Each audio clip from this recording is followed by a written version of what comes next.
Hello students, welcome to Social Science Toppers. இந்த வீடியோல history first லெசனுடைய 2 marks தான் பார்க்க போறோம். மொதல் 2 மார்க் என்ன அப்படின்னா how do you assess the importance of Sino-Japanese War? Sino-Japanese வார்னுடைய முக்கியத்துவத்தை கேட்டிருக்காங்க. ஸோ முதல்ல இந்த வார் வந்து எந்த வருஷம் நடந்துச்சுன்னா 1894. Okay, in 1894 Japan forced a war on China. அதாவது ஃபோர்ஸ் பண்றது அப்படின்னா என்னன்னா சைனா வந்து சண்டை போடணும் அப்படின்னு நினைக்கல, ஆனால் சைனாவை வந்து ஜப்பான் வந்து வம்புக்கு இழுக்கிறாங்க. அந்த வம்புக்கு இழுந்து சைனாவையும் சண்டை போட வைக்கிறாங்க. அதனால தான் அது ஃபோர்ஸ் பண்ணதாட்டு கொடுக்கப்பட்டிருக்கு. Okay, so in 1894 Japan forced a war on China. Okay, இப்போ இந்த போரில் என்ன நடக்குது அப்படின்னா நீங்கள் இந்த வேர்ல்டு மேப்பை பார்த்தீங்கன்னா தெரியும். சைனா வந்து எவ்வளோ பெரிய கண்ட்ரி, ஜப்பான் வந்து எவ்வளோ ஸ்மால் கண்ட்ரி அப்படின்னு தெரியும்.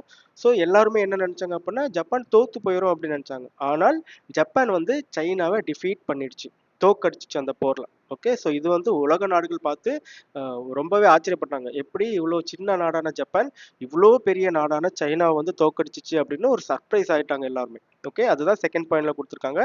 த crushing defeat of China by little Japan இந்த Sino Japanese war surprised the world. சரியா, உலகத்தையே ஆச்சரியப்பட வச்சுது.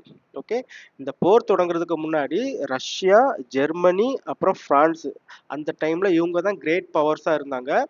அந்த நாடுகள் வந்து ஜப்பானை வந்து வார்ன் பண்றாங்க. ஓகே, நீ வந்து சைனா கூட சண்டைக்கு போகாத, சண்டைக்கு போனீங்கன்னா பின் விளைவுகள் பயங்கரமா இருக்கும், நாங்க வந்து நீங்க வந்து என்னோட எனிமி ஆயிருவீங்க அப்படின்ட்டு வார்ன் பண்றாங்க. யாரெல்லாம்? ரஷ்யா, ஜெர்மனி, அப்புறம் பிரான்ஸ். இவங்க வார்ன் பண்ணதுக்கு அப்புறமும் ஜப்பான் வந்து என்ன பண்றாங்கன்னா சைனாவை அட்டாக் பண்ணி லியோடாங் பெனின்சுலாவை கேப்சர் பண்ணிடுறாங்க. ஓகே, அந்த லியோடாங் பெனின்சுலா தான் இந்த போர்ட் இருக்கும். போர்ட் ஆதரும் அந்த லியோடாங் பெனின்சுலால தான் இருக்கும்.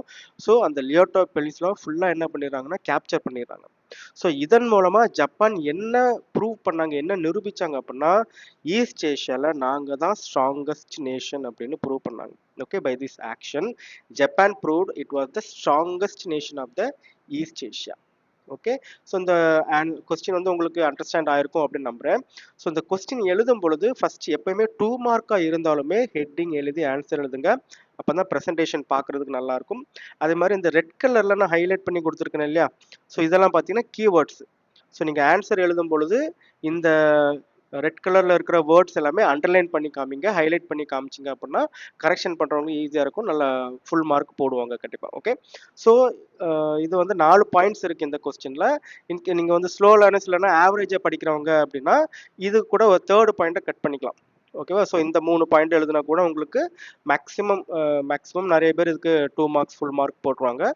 ஸோ ஃபார் ஆவரேஜ் ஸ்டூடெண்ட்ஸ் இந்த 3 பாயிண்ட்ஸ் எழுதினாலே போதும்.